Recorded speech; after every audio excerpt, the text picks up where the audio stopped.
히가시노 게이고 장편 추리 소설 가면산장 살인사건.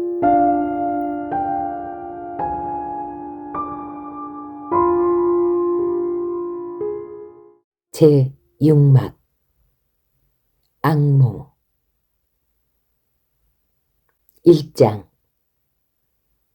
진과 다구가 베란다로 나가 한참이나 호수를 내려다보더니 끝내 포기했는지 안으로 들어왔다. 틀렸어. 떠오르질 않아. 안 됐지만 살아날 가망이 없어 보이는군. 그 순간 아스코가 대성통곡하기 시작했다. 죽을 것까지는 없지 않냐고. 뭔가 해결책이 있을지도 모르는데 이게 무슨 일이냐고. 다른 사람들은 침묵을 지켰다. 그 중에서도 시모조 레이코는 노부이코를 몰아붙인 책임을 느끼는지 고개를 푹 숙인 채 얼굴을 고통스럽게 찡그리고 있었다. 다구! 사람들을 잘 지켜봐. 후지하고 의논 좀 하고 와야겠어. 그러고서 진은 계단을 올라갔다. 후지는 다카유키의 방에 있는 것 같았다. 믿을 수 없는 사건에 모두들 망연자실해 있었다. 무거운 침묵 속에서 아스코의 울음소리만이 계속됐다. 잠시 후 2층에서 진이 내려왔다. 당신들한테 좋은 소식이야. 모두를 죽이는 건 취소하기로 했어. 우린 내일 동트기 전에 나갈 거야. 그때 그쪽에서 제안한 대로 여자의 시신을 가져가도록 하지. 경찰에는 인질로 데려갔다고 해. 그리고 저 남자는 우리한테서 도망치려다가 베란다에서 뛰어내린 걸로 하고. 그 외에는 경찰엔 뭐라고 하지? 도시아키가 물었다. 우리의 인상착의에 대해서는 은행 사람들한테 목격되기도 했기 때문에 지나친 거짓말을 하면 오히려 수상하게 여길 거야. 그러니까 이렇게 말하라고. 강도들은 간사이 지방 사투리로 얘기를 했다. 그리고 그쪽으로 도주한다는 말을 했다. 알겠나? 그렇게 하면 경찰 움직임에 혼선이 빚어지겠지. 알았어. 그렇게 말하지. 유키의 살인범이 노부이코라는 것은 모리사키가 사람들로서는 반드시 은폐하고 싶은 일이었다. 강도들도 그 점의 중요성을 인식했기에 조건을 받아들이기로 했을 것이다. 그런데 당신들 두 사람은 그렇다 치고 나머지 사람들 입단속도 보장해 주는 거지. 진이 도시아키와 아스코 이외의 사람들을 둘러보며 말했다. 걱정 마. 내가 어떻게든 협력하게 할 테니까 날 믿어. 도시아키가 다카유키와 나머지 사람들을 보면서 대답했다.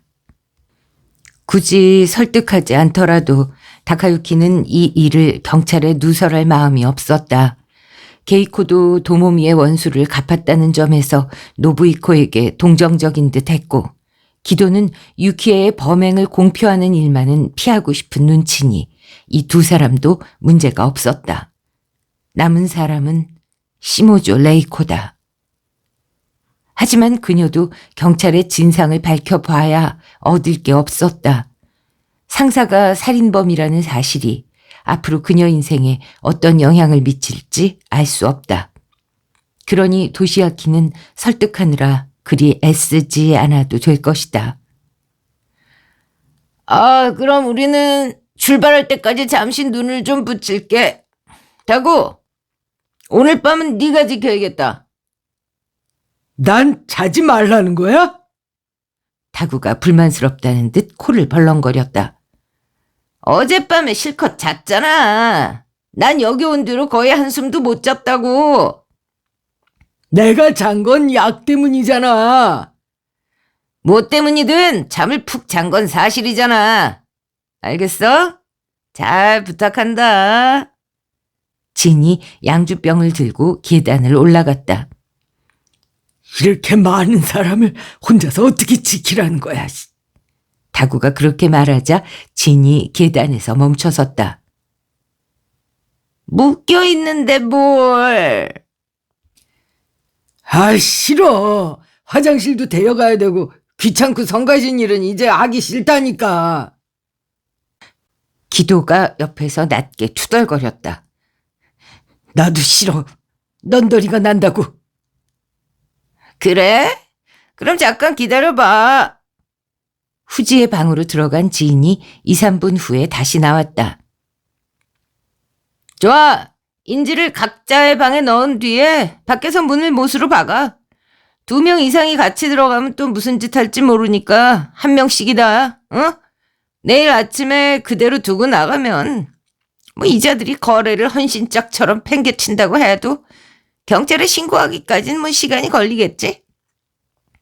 좋은 생각인데. 다구가 반가운 듯 얼굴이 환해졌다. 단 전원은 아니야. 한 사람은 라운지에 남겨놓고 다구 니놈이 지켜봐. 무슨 일이 생겼을 때 이 별장에 사람이 아무도 없으면 곤란하니까 말이야. 다구가 게이코에게로 손을 뻗으려 하자 그녀가 눈살을 찌푸리며 몸을 뒤로 뺐다. 이왕이면 인질은 남자로 하라는군. 후지가 여자는 골치 아프다고. 화장실에 내려가는 것도 큰일이고. 진이 계단 위에서 말했다. 다구는 불만스러운 듯 했지만 결국 게이코의 팔을 잡으려던 손을 내렸다. 이봐 거기! 당신이 남아야겠어. 다카유키를 보며 진이 말했다. 당신 방을 좀 우리가 써야겠거든. 그리고 진은 사람들의 손발을 풀어준 뒤 각자의 방으로 데리고 가 집어넣었다. 그동안 다구는 창고에서 못과 망치를 가져왔다. 단단히 잘 박어. 응? 몸으로 몇 번 부딪혀도 빠지지 않게 말이야. 2, 3일 갇혀있다고 해서 금방 죽진 않아. 인간이란 그렇게 생겨 먹었거든. 며칠 굶어도 상관없다고. 그러고 그렇게 며칠씩 연락이 없으면 회사 사람이나 친척들이 어찌 된 일인지 보러 오겠지. 모두가 방으로 들어가고 나자 진이 다시 내려왔다. 그리고 다카유키 앞에 쭈그리고 앉았다. 미안하지만 불편하더라도 좀 참아야겠군. 오래 걸리지는 않을 거야. 우리가 나갈 때는 당신도 방에 쳐넣을 테니까 손발도 풀어주고 말이야. 한 가지 물어봐도 되겠나? 다카유키가 말했다. 뭔데? 은행에서 얼마나 훔쳤지? 천으로 다카유키의 눈을 가리려던 지인이 동작을 멈췄다. 그건 왜 묻지? 궁금해서 말이야. 도대체 어느 정도의 대가를 기대하고 강도짓이라는 도박을 하는지. 우리가 뭐 기업도 아니고 목표한 액수 같은 건 없어. 물론 많으면 많을수록 좋겠지만. 그렇지. 이번에 한 3억엔 정도 털었나? 3억이라. 그 금액의 가치가 얼마나 되는지 다카유키는 가늠할 수 없었다. 3억이나 라고 할 수도 있을 것 같고 겨우 3억이라고 할 수도 있을 것 같았다. 3억을 위해서는 사람을 죽여도 괜찮다는 건가? 뭐 꼭 돈 때문은 아니지. 사람은 누구나 목숨을 걸고 승부에 나설 때가 있는 법이잖아. 그럴 때는 사람을 죽일 수도 있는 거지. 당신은 그렇게 생각하지 않나? 그렇게 생각해 본 적 없어? 글쎄. 뭐라고 대답하면 좋을지 다카유키는 생각이 나지 않았다. 그러나 곧 말을 하고 싶어도 할 수 없게 되고 말았다. 눈 가리개도 모자라 입에 재갈까지 물린 것이다. 그 상태에서 진이 발로 그를 걷어찼다. 볼에 닿는 바닥의 감촉이 차가웠다. 애벌레 같은 꼴을 하게 해서 미안하지만 원망하지는 마.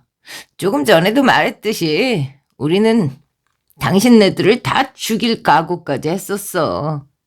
근데 누구 하나도 다치지 않게 돼서 안도의 숨을 내쉬고 있다고. 2 사람이 죽기는 했지만 그건 우리 탓이 아니잖아. 진이 그렇게 말하더니 다카유키의 어깨를 톡톡 쳤다. 그런 후 진의 발소리가 멀어졌다. 다구가 망치를 두드리는 소리만 리드미컬하게 들려왔다. 2장. 온몸을 꼼짝도 할 수 없게 묶인 채 다카유키는 혼자 라운지에 남게 되었다.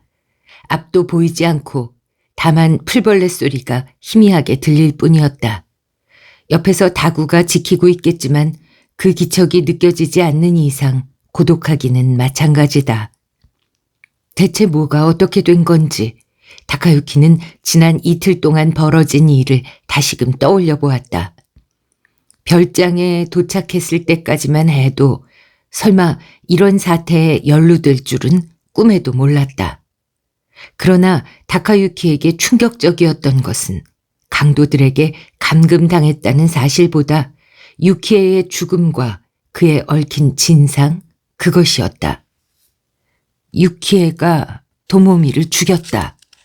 그리고 그 복수를 위해서 이번에는 노부이코가 유키에를 죽였다. 믿기지 않았다. 유키에가 필케이스 안에 약을 바꿔치기 했다고 하는데 과연 그런 일이 가능할까? 그러나 비어있는 필케이스에 약을 몰래 넣은 사람이 그녀라면 그럴 만한 이유가 반드시 있었을 것이다. 그런데 아무리 생각해도 유키에가 사람을 죽이는 따위의 끔찍한 짓을 저지를 것 같진 않았다. 다카유키가 모르는 어떤 사정이 있었다고밖에 생각되지 않았다. 그날 유키에 씨가 도모미를 만난 건 사실인 것 같은데 그렇다면? 어떤 생각이 다카유키의 머리를 스쳤다. 그건 도모미가 죽은 이후로 그가 계속 믿어왔던 어떤 사실을 송두리째 뒤흔드는 일이었다. 물론 이번 사건의 의미도 전혀 달라진다. 진정해. 다시 한번 생각을 정리해보자. 스스로 자신을 다독이면서 다카유키는 기억을 차례대로 더듬었다. 그러자 불길한 상상이 점점 현실감을 띠기 시작했다. 그리고 유키에가 자신을 사랑했다는 사실이 좀 더 명확하게 마음에 와 닿았다. 겨드랑이에서 땀이 흘렀다. 오늘 밤은 전에 없이 날씨가 시원하다. 땀이 날 만한 기온이 아니었다. 손발이 묶인 상태에서 다카유키는 몇 번이나 몸을 뒤척였다. 불길한 생각이 머리에서 떠날 기미를 보이지 않았다. 그가 끙끙거리며 밤을 지새우고 있을 때였다. 갑자기 어디선가 톡 하고 작은 물건이 떨어지는 소리가 들렸다. 이어서 나무판이 삐걱거리는 듯한 소리도 들렸다. 다카유키는 귀를 기울였다. 그러자 이번엔 유리문이 열리는 소리가 났다. 동시에 바람이 휙 불어왔다. 방향으로 보아 베란다 쪽인 듯 했다. 다구가 베란다 문을 열었나? 하지만 그가 움직였다면 금방 알 수 있었을 것이다. 발소리가 유난히 크기 때문이다. 그 순간 우지끈하며 바닥이 울렸다. 다카유키는 몸을 바짝 웅크렸다. 사람의 숨소리가 들렸다. 누가 옆에 있다. 그런데 다구는 아니다. 다구는 대체 어디 있는 거지? 바닥을 비비는 듯한 소리가 났다. 누군가 기어서 다가오고 있다. 누구야 하고 묻고 싶었다. 하지만 입에 재갈이 물려 있어 아무 소리도 나오지 않는다. 다카유키는 신음했다. 그 순간 누군가가 그의 발목을 잡았다. 신음소리가 목구멍에서 비명으로 바뀌었지만 거기서 더는 입 밖으로 나오지 못했다. 조용히 해. 귓가에서 목소리가 들렸다. 다카유키는 더 놀라지 않을 수 없었다. 노부이코의 목소리였기 때문이다. 그가 살아있는 것인가? 험한 꼴을 당했군. 기다리게. 금세 풀어줄 테니. 눈가리개가 없어진 뒤에야 실내가 애초부터 캄캄했다는 걸 알 수 있었다. 하지만 계속 눈을 가리고 있었기 때문인지 윤곽들이 어렴풋이 보였다. 모리사키 씨 무사했군요. 노부이코가 재갈을 빼주자 다카유키가 소곤거리는 소리로 말했다. 주변을 둘러봤지만 다구의 모습은 어디에도 없었다. 간신히 살았네. 이래봬도 옛날에 다이빙 선수였거든. 더 높은 데서 다이빙한 적도 있지. 지금처럼 배가 나오지 않았던 시절의 얘기지만. 노부이코는 다카유키의 손발도 풀어주었다. 죽기로 작정을 했는데 말이지. 세상사 참 어이없지. 왜 여기로 돌아오신 겁니까? 처음에는 돌아올 마음이 없었네. 죽지 못했다는 걸 알았을 때 멀리 가버릴까도 생각했지. 과거의 나 자신을 버리고 소일거리나 하면서 살자고 말이야. 전에 그런 생활을 동경한 적이 있거든. 대기업 사장이 꿈꿀 만한 얘기다. 그런데 곰곰이 생각해 보니까 내가 얼토당토하는 실수를 저지르지 않았나 싶은 거야. 유키에 씨를 죽인 것 말씀하시는 건가요? 그래. 그렇다고 복수한 걸 후회한다는 얘기는 아닐세. 그건 누가 뭐라든 반드시 해야만 하는 일이었어. 다만 복수할 상대가 정말 그녀였는지 의문스럽더군. 무슨 말씀입니까? 처음부터 설명을 해야 이해를 하겠지. 몸 여기저기가 아픈지 노부이코가 얼굴을 찡그리면서 말을 이었다. 사건의 진상은 대개 시모조 양이 얘기한 그대로야. 참 대단하지. 다들 어쩔 줄 모르고 우왕좌왕 하는데 혼자서만 냉정하게 머리를 굴리고 있었으니 말일세. 그녀를 비서로 발탁한 사람이 바로 난데 내 안목이 틀리지 않았더군. 머리가 정말 잘 돌아가는 여자야. 지나치다 싶을 정도로 말이야. 그녀는 모리사키 씨가 처음부터 복수할 목적으로 이번 여행을 계획했다고 말했는데요. 그래, 맞는 말이야. 노부이코가 진지한 표정으로 고개를 끄덕였다. 유키에한테 의혹을 품었던 건 아까 시모조 양이 설명한 그대로고, 그게 확신으로 바뀐 건 도모미의 일기를 발견했을 때였지. 거기엔 주로 자네에 대한 도모미의 마음이 아라리 적혀 있었어. 아버지로서 질투가 날 정도로 말이야. 그런데 죽기 직전 날짜를 읽어보니 유키에한테 자네를 뺏길지도 모른다는 두려움에 떨고 있더군. 그래서 확신하게 된 거야. 유키에한테 도모미를 살해할 동기가 있었다는 사실을 말이지. 그걸 아신 후에 곧바로 복수를 하진 않은 거군요. 무대 설정에 집착한 건 아니었지만 단순히 죽이는 것만으로는 성이 차지 않았어. 도모미가 죽은 여기서 유키에도 죽어 마땅하다고 생각했지. 하지만 경찰이 움직일 수도 있고 용의자의 범위도 한정도 있는데 위험하단 생각 안 드시던가요? 그래서 여러 가지로 방법을 생각해 보았지. 이상적인 방법은 자살로 위장하는 거였어. 도모미를 죽인 죄로 괴로워하다가 끝내 호수에 몸을 던진다. 그게 내가 처음 쓴 시나리오였네. 그 시나리오대로 잘 되지 않을 경우에는 외부 사람의 범죄를 가장해서 죽이기로 했지. 유키에가 모두에게 사랑받은 아이라는 사실을 알면 경찰도 내부 소행이란 생각은 하지 못할 테니까 말이야. 과연 하고 다카유키는 고개를 끄덕였다. 과연 노부이코다. 이상적인 방안은 물론 대안까지 마련해 놓았다. 그런데 전혀 예상치 못한 사건이 벌어진 거군요. 그래, 전혀 예상하지 못했지. 일이 설마 이렇게 될 줄은 꿈에도 몰랐네. 강도가 침입할 거라고는 전혀 예상하지 못했거든.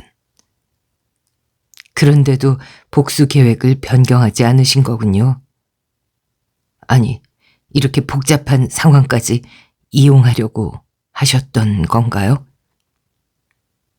이 상황에서 사람을 죽이면 강도짓으로 위장할 수 있겠다 여겼는데, 내가 제정신이 아니었지.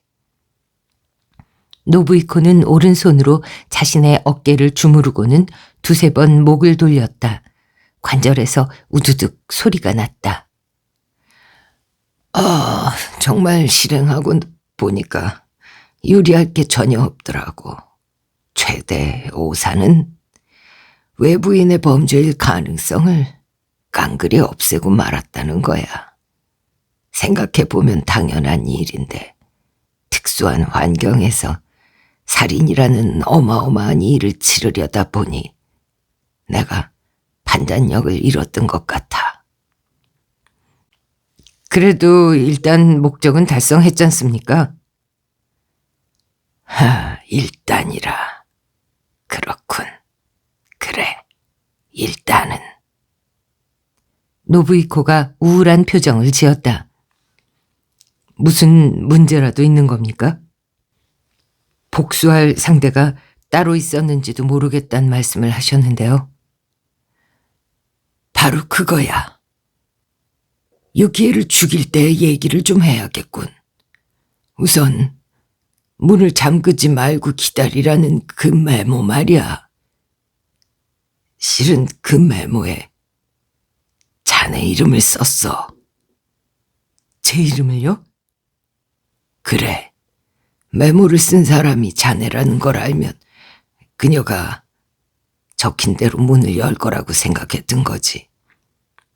그런 내 예상은 보란듯이 적중했어. 우선 난 밤새 문틈으로 진이라는 사내의 동향을 살폈지. 언젠가는 화장실에 갈 테니 그 틈을 노리자는 거였어. 그리고 기대한 대로 놈이 사라진 순간 난 내 방에서 뛰어나가 그녀의 방으로 향했지. 문이 잠겨있지 않아서 쉽게 들어갈 수 있었어. 유키에는 자지 않고 자네를 기다리고 있더군. 그런데 느닷없이 내가 들어가니까 뜻밖이고 실망스럽다는 표정을 지었어. 그래서 그녀에게 물었지. 도모미의 필 케이스에 약을 넣었느냐고 말이야. 그랬더니요? 그녀는 무슨 말인지 잘 모르는 듯 했어. 그러다 몇 초 후에 무슨 뜻인지 알아차린 것 같더군. 그 커다란 눈을 더 크게 부릅떴으니 말이야. 그리고 말하더군. 네, 하지만 그럴 만한 사정이 있었어요 하고 말이야.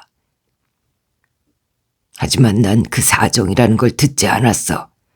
그녀의 반응만으로 충분하다고 생각했으니까. 틀림없다. 이 아이가 우리 딸 도모미를 죽였다. 그렇게 확신했네. 난 자상한 고모부의 표정을 지으면서 그에게 다가가 재빨리 등 뒤로 돌아서면서 주저없이 등에 칼을 꽂았어. 거의 아무 소리도 내지 못했지. 고통스럽게 그리고 슬픈 눈으로 나를 봤을 뿐. 그런데 말을 이으려던 노부이코의 얼굴이 흐려졌다. 그녀가 고개를 힘없이 흔들면서 딱 한마디 이렇게 말하더군.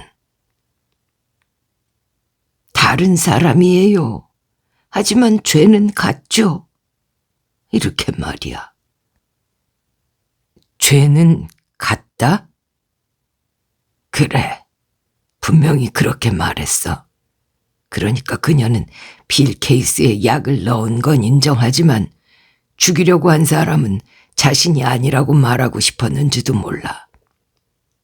근데 난 그 시점에선 이미 거기까지 생각할 여유가 없었네. 사람을 죽였다는 공포감 때문에 머리가 전혀 돌아가질 않았어. 메모를 처리하고 한시바삐 거길 빠져나가야 한다는 생각밖에 없었지. 난 문을 조금 열고 바깥을 살피면서 진이 아직 돌아오지 않았다는 걸 확인한 후에 그녀의 방에서 나오려고 했어.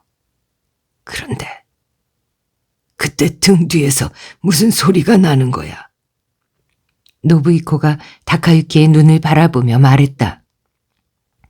돌아보니 유키에가 죽어가면서도 자기 일기장을 찍고 있더군. 그녀가 그걸 어떻게 한 줄 아나? 다카유키는 고개를 저었다. 노부이코가 말했다. 자기 입속에 밀어 넣었어. 입속에요? 아마도 그 페이지에 무슨 일이 있어도 반드시 숨겨야 하는 내용이 적혀 있었던 거겠지. 난 그걸 뺏고 싶었지만 그때 공교롭게도 지인이 화장실에서 나오는 소리가 들리는 거야. 우물쭈물할 여유가 없었어. 그래서 곧장 내 방으로 돌아갔네. 유키에가 찢어낸 페이지에 도모미를 죽인 사실에 대해 적지 않았을까? 그래서 사람들 눈에 띌까봐 그런 짓을 한 게 아닐까? 난 그렇게 생각했지. 그렇군. 그녀가 입속에 넣어버렸단 말이지. 그렇다면 발견되지 않는 게 당연해. 다카유키는 속으로 그렇게 생각했다. 그런데 마음을 가라앉히고 생각해보니 죽음을 앞둔 상태에서 그런 짓까지 할 필요가 있을까 하는 의문이 든 거야. 나는 혼란스러웠네. 그리고 전혀 다른 가능성이 있다는 걸 깨닫게 됐지. 노부이코의 관자놀이가 움찔거리는 것이 보였다. 다카유키는 침을 꿀꺽 삼켰다. 다른 가능성이라면 어떤? 그녀가, 유키에가 누군가를 보호하려고 했을 가능성 말이네. 그래야 그녀가 죄는 같다라고 한 말이 비로소 의미를 갖게 되지 않겠나. 나는 그렇게 생각했네. 자, 이제 유키에가 아닌 인물 X를 상정해 보자고. X는 도모미의 목숨을 노렸어. 그 방법으로는 수면제를 바꿔치기 하면 되겠다고 생각했지. 아무것도 모르는 도모미는 그날 약이 든 필케이스를 목에 걸고 교회로 갔고 돌아오는 길에 유키에를 만났어. 우연히 만났는지 사전에 약속을 했는지는 분명치 않네. 아마 사전에 약속을 했겠지 하고 다카유키는 생각했다. 우연이라고 하기엔 지나치게 타이밍이 절묘하니까. 그때 도모미는 유키에 앞에서 약을 먹으려 하지 않았나 싶어. 물론 도모미는 진통제를 먹으려고 한 거지. 근데 유키에는 그 약이 수면제라는 걸 알고 있지 않았을까? 즉, 유키에는 누군가가 도모미의 목숨을 노리고 있다는 걸 알았던 거야. 조금 더 구체적으로 말하면 그게 누군지 짐작하고 있었던 게 아닐까 싶네. 어떻게 짐작할 수 있었을까요? 분명한 건 알 수 없지만 그게 아마 노부이코는 잠시 말을 끊고 고개를 한번 끄덕인 후에 다시 말을 이었다. 유키에게 아주 소중한 인물이었겠지. 그래서 도모미의 죽음을 알았을 때 유키에는 우선적으로 필 케이스 안에 들어있던 약이 수면제였다는 걸 누구도 모르게 해야 한다고 생각했을 거야. 그리고 유품을 봤을 때 남몰래 약을 채워 놓았지. 그러니 죽어가면서 죄는 같다라고 말한 거 아니겠나? 그랬었군. 다카유키는 주먹을 꽉 쥐었다. 온몸이 뜨거워졌다. 지금까지 당치도 않은 착각을 하고 있었다. 아무튼 내가 큰 실수를 저지르고 말았어. 이렇게 된 이상 도망 다닐 수는 없지. 경찰에 자수하겠네. 죗값을 치러야지. 하지만 유키에 씨 살인은 강도들에게 죄를 덮어씌울 수 있잖아요. 죗값을 치르더라도 자수는 하지 않는 편이 가족을 위해서라도. 그러나 노부이코는 고개를 저었다. 그렇게 할 수 없네. 유키에가 도모미를 죽였다면 놈들에게 죄를 덮어 씌울 수도 있겠다고 생각했지만, 하지만 사건의 진상은 아직 모르는 거 아닙니까? 정말 유키에 씨가 도모미를 살해했는지도 모르는 일이고요. 아니, 그렇지 않아. 냉정하게 생각해보면 알 수 있는 일이네. 유키에는 그런 짓을 할 수 있는 성품이 아니야. 무엇보다 그 일기장 조각을 보면 알 수 있잖아. 내가 여기로 돌아온 건 그게 제일 큰 목적이었네. 노부이코가 비틀거리며 걸음을 옮겼다. 2층으로 갈 생각인 듯 했다. 다카유키가 그의 손을 붙들었다. 이러시면 놈들한테 들킵니다. 상관없어. 사정 다 털어놓을 생각이네. 이 손 놓게나. 그럴 수는 없어요. 다카유키는 천천히 고개를 저었다. 자신의 안에서 무언가 거무스름한 기운이 퍼지는 것을 느꼈다. 놓아드릴 수 없습니다. 뭐라고? 노부이코가 의아하다는 표정을 짓는 것과 동시에 다카유키의 두 손이 그의 목을 조르기 시작했다. 3장. 도모미가 싫어진 건 아니었다. 다만 그녀와의 결혼에 망설임을 느끼기 시작했다.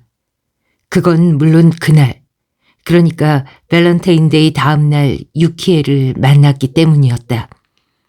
사랑 고백이라고 할 수도 있는 그녀의 말을 들었을 때부터 도모미에 대한 다카유키의 마음이 서서히 변하기 시작했던 것이다. 유키에를 처음 만났을 때 다카유키는 그녀의 매력에 강렬하게 끌렸다. 그녀의 순수함, 솔직함, 사랑스러움이 그의 마음을 한순간에 사로잡았다. 그러나 그렇다는 걸 자각하지는 못했다. 아니, 자각하지 않으려고 애썼다는 게 맞을 것이다. 그녀에게 끌리는 자신의 마음을 모르는 척 외면한 것이다. 그런데도 도모미가 공연을 보러 같이 가자고 해서 만나게 되면 다카유키는 도모미와 단둘이 있을 때와는 다른 설렘을 느꼈다. 그런 와중에 유키에의 마음을 알게 된 것이다. 분명하게 본인의 입으로 말한 건 아니었지만 그녀가 자신을 사랑하고 있다는 걸 감지할 수 있었다. 도모미를 행복하게 해달라. 절대 슬프게 하는 일이 없도록 해달라. 그녀는 그렇게 말했지만 다카유키의 마음은 오히려 불타올랐다. 무슨 수를 써서든 유키에와 맺어지고 싶었다. 도모미와의 관계를 청산하고 싶다고까지 생각하게 되었다. 약혼을 파기할 수 없었던 건 아니다. 비난을 감수할 각오로 다카유키가 제 입으로 말하면 되는 일이었다. 그러나 두 가지 이유 때문에 그럴 수 없었다. 한 가지는 도모미와의 약혼을 파기한다 하더라도 유키에와 결혼하기는 어려울 거라고 판단했기 때문이다. 주위 사람들도 용납하지 않겠지만 유키에의 성품으로 보아 다카유키의 청혼을 받아들이지 않을 게 분명했다. 또 한 가지는 다카유키의 회사가 노부히코의 지원 덕분에 성장했다는 점이었다. 지금 와서 노부히코를 배신한다면 앞날이 힘들어질 게 뻔했다. 해결책을 찾지 못한 채 결혼식 날짜가 다가왔다. 도모미는 결혼식 준비를 차근차근 해나가고 있었다. 이미 뒤로 물러설 수 없는 상황이었다. 그런 때 일과 관련해서 알고 지내는 지인에게 약을 얻었다. 수면제였다. 하얀 캡슐로 효과가 좋다고 했다. 다카유키가 요즘 잠을 잘 못 잔다고 하자 두 알을 준 것이다. 그 약을 보았을 때 다카유키의 머리에 불길한 상상이 떠올랐다. 그 약은 도모미가 복용하는 생리통약과 아주 흡사했다. 자세히 보면 조금 다르지만 바꿔놓으면 모르고 그대로 먹을 거라고 확신했다. 도모미가 마지막으로 얘기할 게 있다면서 교회로 가던 날 아침, 다카유키는 틈을 보아 필 케이스 안에 약을 바꿔치기 했다. 그녀가 생리 중이라는 것은 알고 있었다. 그녀를 배웅한 후 다카유키는 후회와 불안에 휩싸였다. 그녀가 과연 그 약을 먹을까? 약을 먹고서 운전 중에 졸다가 사고를 일으킬까? 내가 이 무슨 끔찍한 짓을 한 거지? 하지만 그녀가 반드시 죽으리란 보장은 없다.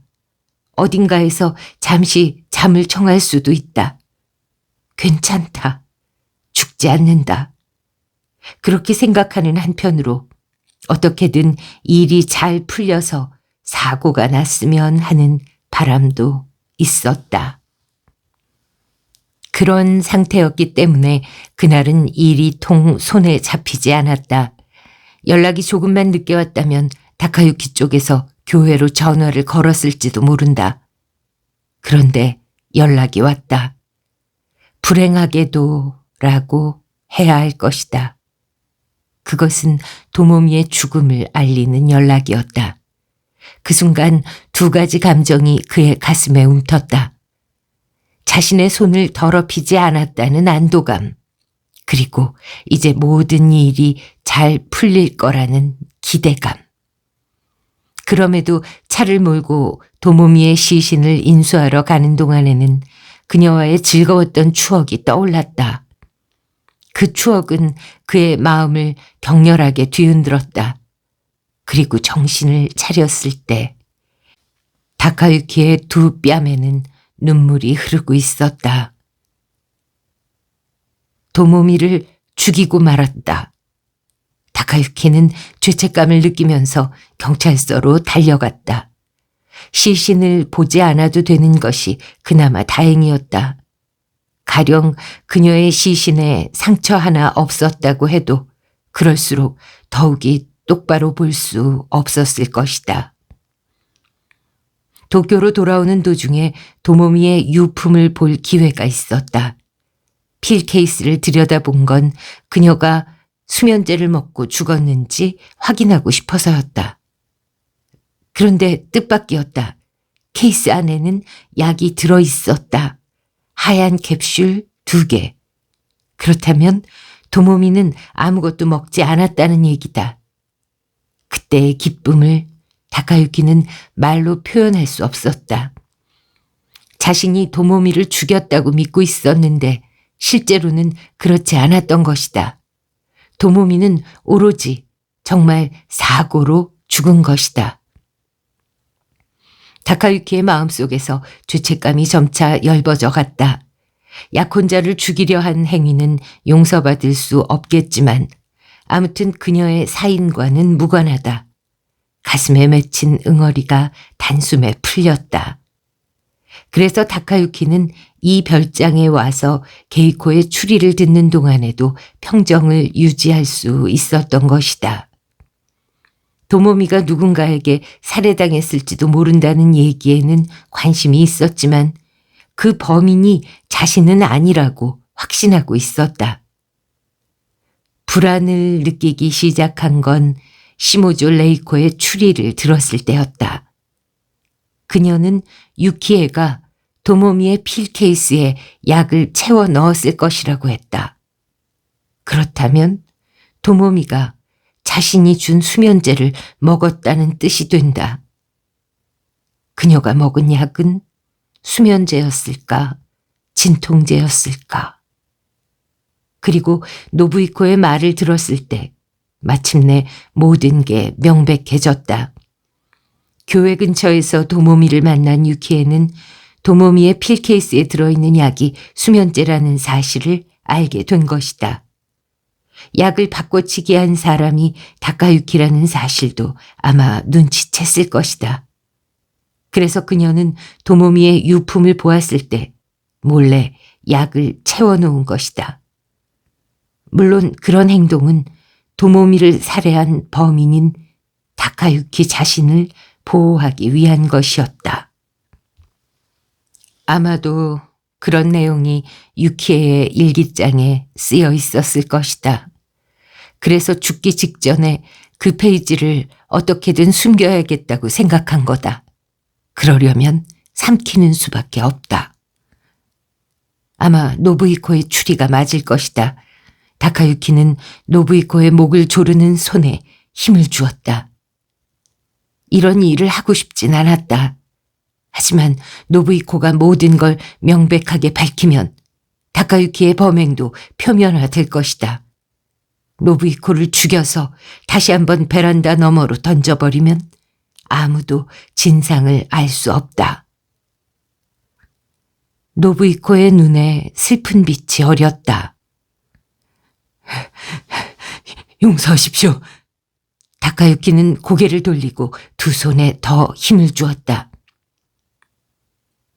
그때 갑자기 주변 분위기가 달라졌다. 라운지 전체가 밝아진 것이다. 다카유키는 노부이코의 목에서 손을 떼고 사방을 둘러보았다. 2층 복도에 모두가 나란히 서서 그를 빤히 내려다보고 있었다.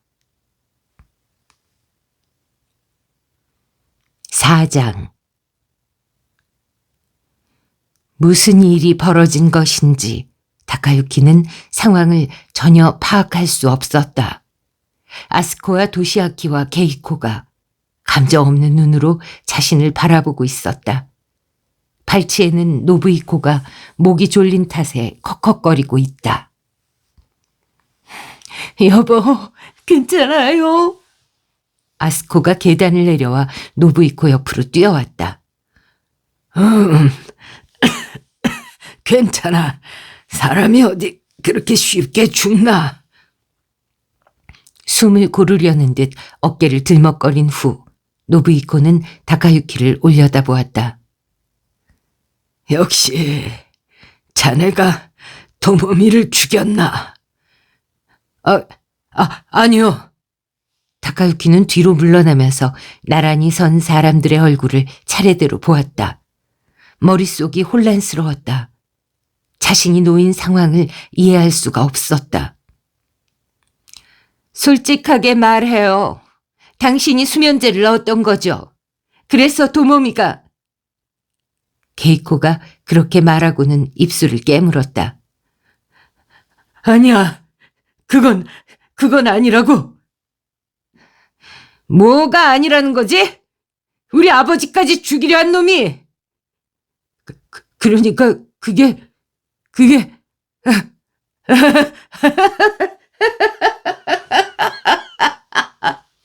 아니라니까요. 다카유키는 무의식 중에 웃고 말았다. 전혀 우습지 않은데 머리가 어떻게 된 것일까? 아니라고요. 이건 아주 사소한 사고입니다. 네. 그러니까 문제가 생겨서 그러니까 아무것도 아닙니다. 숨기려 해봐야 소용없어. 그럼 왜 아버지를 죽이려 한 거지? 어디 설명해 보라고. 그러니까 그게 다카유키는 딱딱하게 굳은 얼굴로 그들을 올려다보았다. 하얗게 얼어붙은 시선들이 그를 향하고 있었다. 마침내 그는 이 사태가 몹시 부자연스럽다는 것을 깨달았다. 이게 어떻게 된 일이죠? 다카유키가 물었다. 여러분 모두 내가 모리사키 씨와 나눈 얘기를 들었다는 겁니까? 게다가 저자들까지? 그는 진과 다구를 보았다. 그러자 진이 입술을 실룩이더니 말했다. 털어놓으시죠. 약을 바꿔치기 한 거 맞죠? 그렇게 해서 도모미 씨를 죽인 후에 유키에 씨하고 결혼하려고 했던 거죠? 지금까지와는 다른 말투였다. 다카유키는 입을 쩍 벌렸다. 너희들은 대체 누구야? 질문은 이쪽이 하고 있잖아. 도시아키가 말했다. 대답해. 도모미의 필 케이스에 들어있는 약을 바꿔치기 한 거 맞지? 몰라. 모릅니다. 무슨 소리를 하는 건지 전혀. 의외로 끈질기군. 어쩔 수 없지. 다구치 씨, 부탁합니다. 도시아키가 다구치 씨라고 부른 사람은 덩치 큰 남자 다구였다. 그가 고개를 끄덕이더니 유키에의 방문을 열고서 안에 대고 나오시죠 하고 말했다. 천천히 방에서 나온 사람을 본 다카유키는 벌린 입을 다물지 못한 채 몸을 떨었다. 거기 서 있는 사람은 죽은 유키에였다. 그녀는 슬픈 눈빛으로 다카유키를 보면서 말했다. 부탁이에요. 사실대로 말하세요. 다카유키는 그 순간 모든 것을 간파했다. 이제 알겠나? 노부이코가 말했다. 지난 사흘 동안 이 별장에서 있었던 일은 모두 연극이었네. 강도들이 침입한 것도 살인사건도 모두 다. 왜 그런 일을? 왜? 그거야 뻔하지. 자네의 살의를 증명하기 위해서였어. 살의? 그래. 그러기 위해서 이렇게 대대적인 연극을 계획한 거야. 2층에 있던 사람들이 줄줄이 계단을 내려와 다카유키와 노부이코를 에워싸듯 앉았다. 진은 권총을 갖고 있지 않았다. 다구는 시모조 레이코의 허리를 한 팔로 안고 있다. 도모미가 사고로 죽었다는 사실을 도무지 믿을 수 없던 부모 마음이 출발점이었어. 부모라면 당연히 그렇지. 그래서 수없이 조사를 했고 그 결과 중대한 정보를 얻을 수 있었지. 그건 도모미의 차가 추락하기 직전 사고 지점 부근에서 일단 멈췄다는 목격자의 증언이었네. 즉, 도모미는 차를 일단 정지시켰다가 다시 절벽을 향해 달렸다는 뜻이지. 그러니 졸음 운전은 생각하기 어려워. 어느 모로 보나 자살이지. 자살? 그래, 자살. 하지만 그 동기를 전혀 알 수가 없었네. 그런데 그날 유키에가 도모미를 만났다는 얘기를 듣고서 난 유키에에게 물었네. 도모미의 태도에 이상한 점은 없었느냐고 말이야. 유키에는 처음에는 아무것도 모른다고 했지만 몇 번이나 추궁하자 결국은 말해 주었어. 빌 케이스 얘기를. 다카유키는 유키에를 보았다. 그녀는 고개를 푹 숙이고 있었다. 그런 그녀에게 노부이코가 말했다. 그 얘기를 이 자리에서 다시 한번 해주겠니? 유키에는 몸을 떨며 얼굴을 들더니 희미하게 고개를 끄덕이고 나서 다카유키를 외면한 채 얘기를 시작했다. 그날 전 도모미 언니하고 교회 근처에 있는 찻집에서 만나기로 약속했어요. 도모미 언니가 먼저 연락을 해서 할 얘기가 있다고 하더군요. 왜 그런 장소에서 만나자고 하는지 그땐 전혀 몰랐어요. 만나서도 언니는 좀처럼 본론을 꺼내지 않았어요. 그러다가 약을 먹어야겠다면서 필케이스에서 약을 꺼내더군요.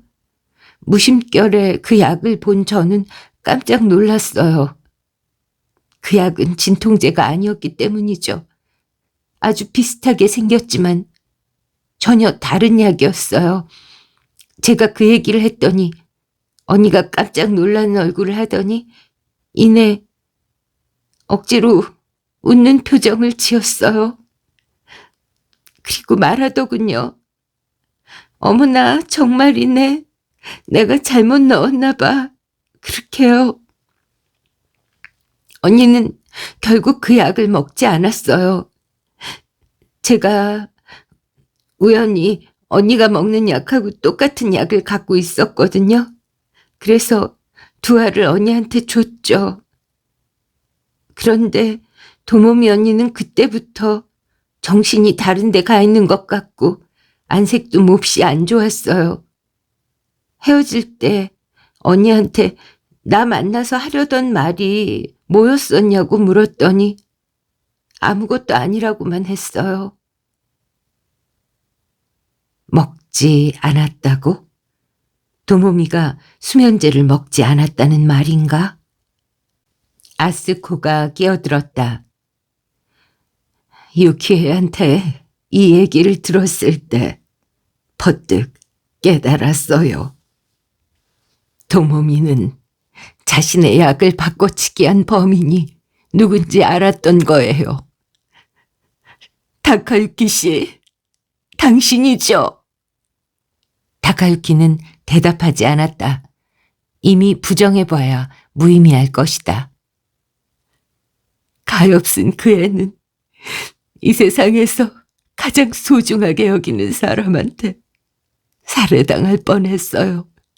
그걸 알았을 때 그 아이가 얼마나 충격을 받았을지 다카유키 씨 당신은 아나요. 그 아이는 살아갈 희망을 잃고 스스로 목숨을 끊은 거예요. 그랬었군 하고 다카유키는 생각했다. 이제야 모든 걸 알 것 같았다. 필케이스에 약이 들어있었던 건 누가 넣었기 때문이 아니었다. 역시 그녀는 약을 먹지 않은 것이다. 덧붙여 말하지. 거기까지 알았을 때 우리가 받은 충격도 이만저만이 아니었네. 다카유키 군, 우린 자네를 용서할 수 없었어.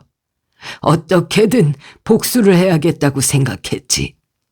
그런데 대체 어떻게 진상을 증명할 수 있겠나? 증거는 어디에도 없었어.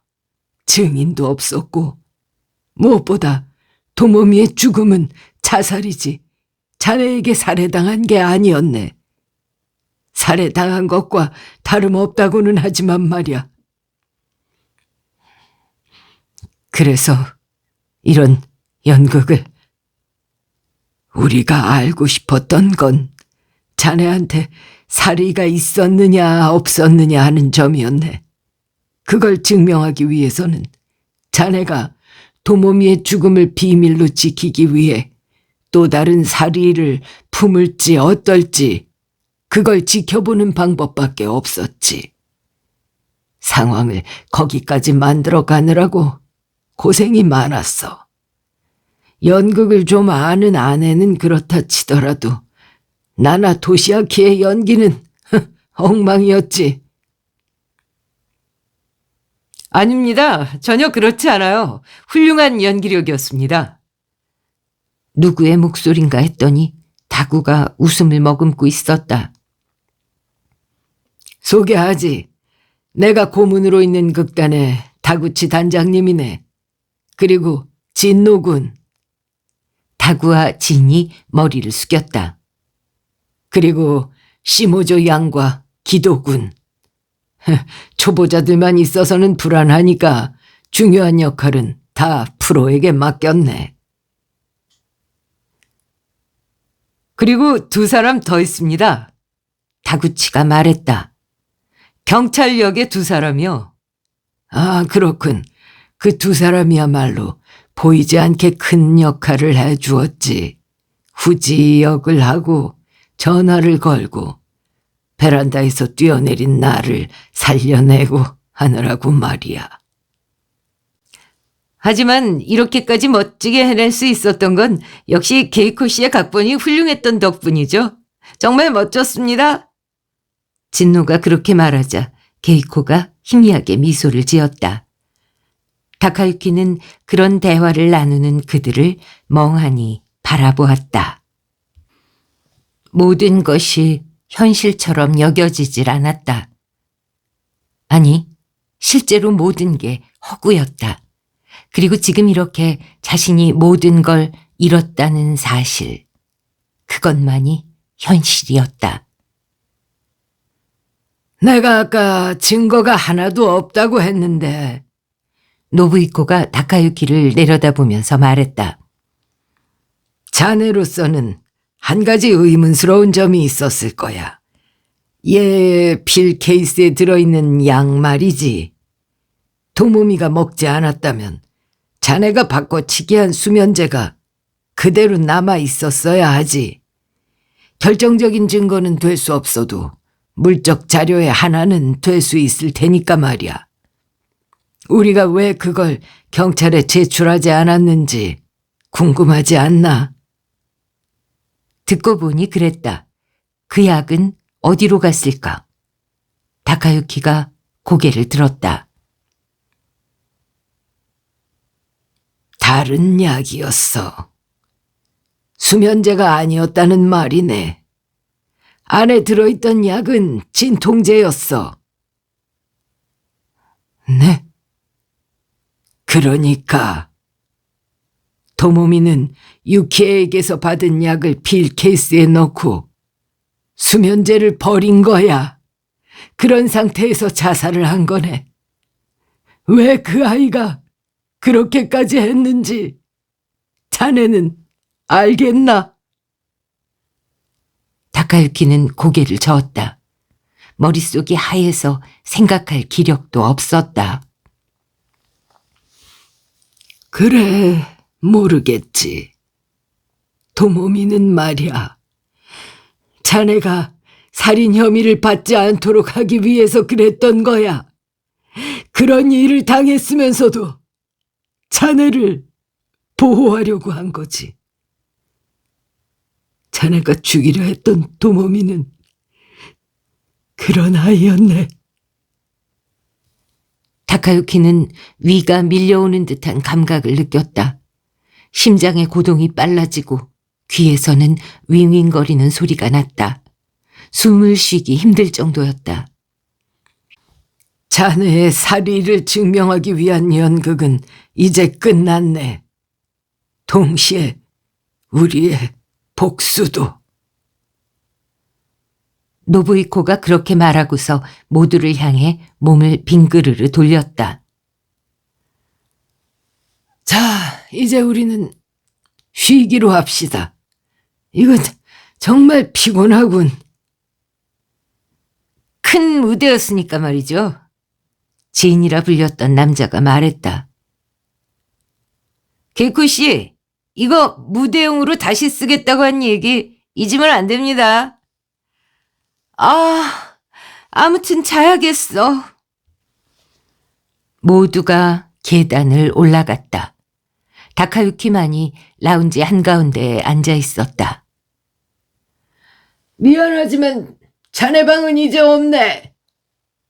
노부이코가 계단을 올라가다가 뒤돌아보며 말했다.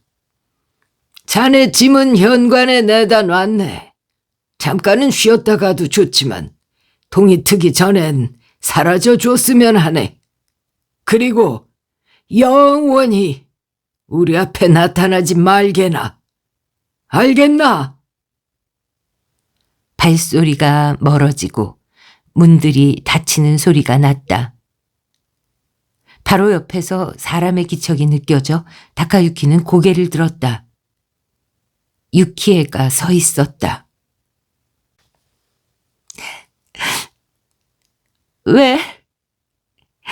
도모미 언니를 배신하지 말라고 그렇게 부탁했는데.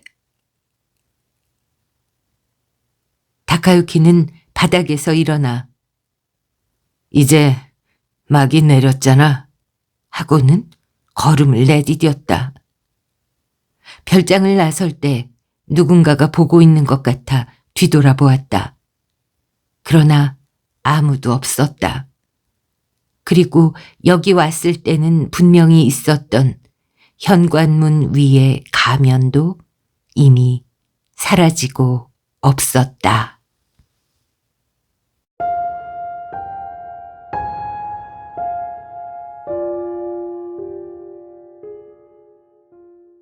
네, 재미있게 들으셨습니까?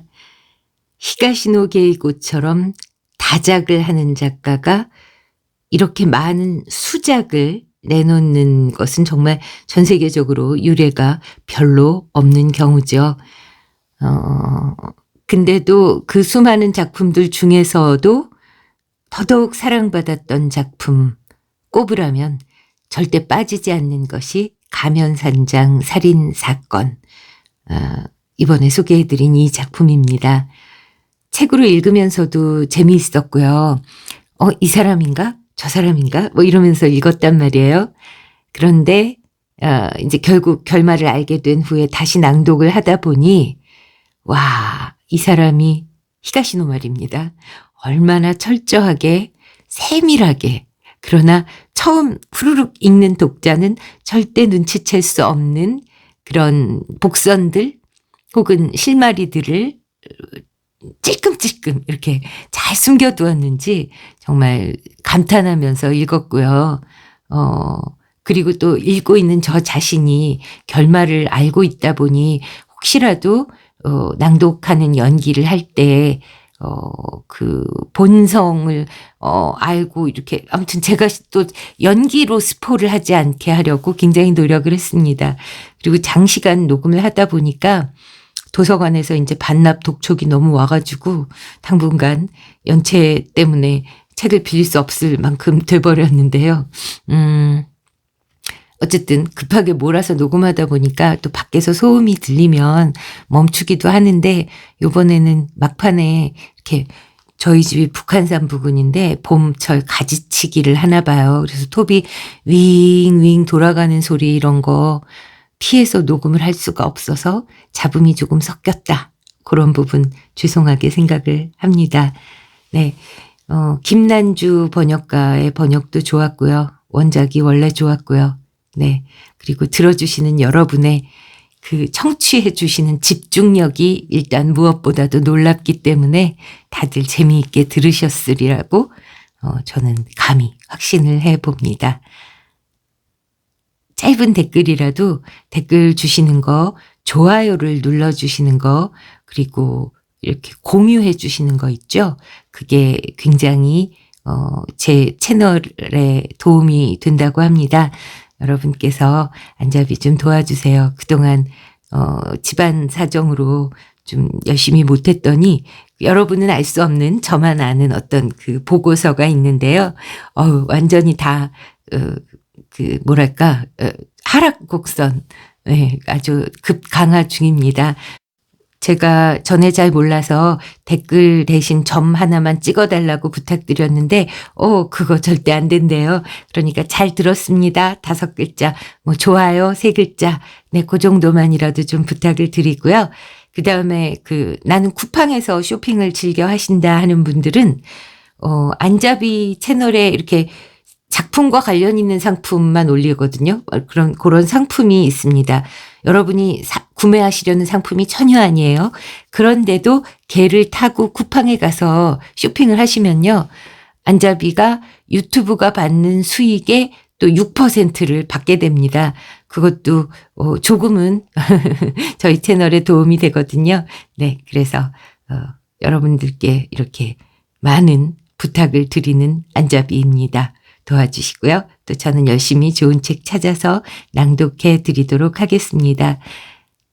장편을 읽고 나면요. 헤어지기가 싫어요. 막 더 얘기해야 될 것 같고, 여러분의 목소리가 들리는 것 같고. 하지만, 네, 물러가야겠죠. 하루 동안 4계절이 있는 것 같기도 한 그런 봄날을 우리가 보내고 있습니다. 아마도 우리는 더 강해지겠죠. 이렇게 날씨로까지 단련을 시켜주시니. 그리고 또 얼마 전에는 산불이 우리 한반도를 또 휩쓸어가지고 너무 마음이 아팠는데요. 지금 이 영상 들으신 지금 이 시각에는 모두가 평온하고 행복한 아무 일 없는, 아니 별일 없는, 네, 별일 없는 정도의 평온함 누리고 계시기를 바라겠습니다. 좋아요, 구독, 댓글, 알림 설정 부탁드리면서 물러갑니다. 사랑합니다, 여러분. 감사합니다.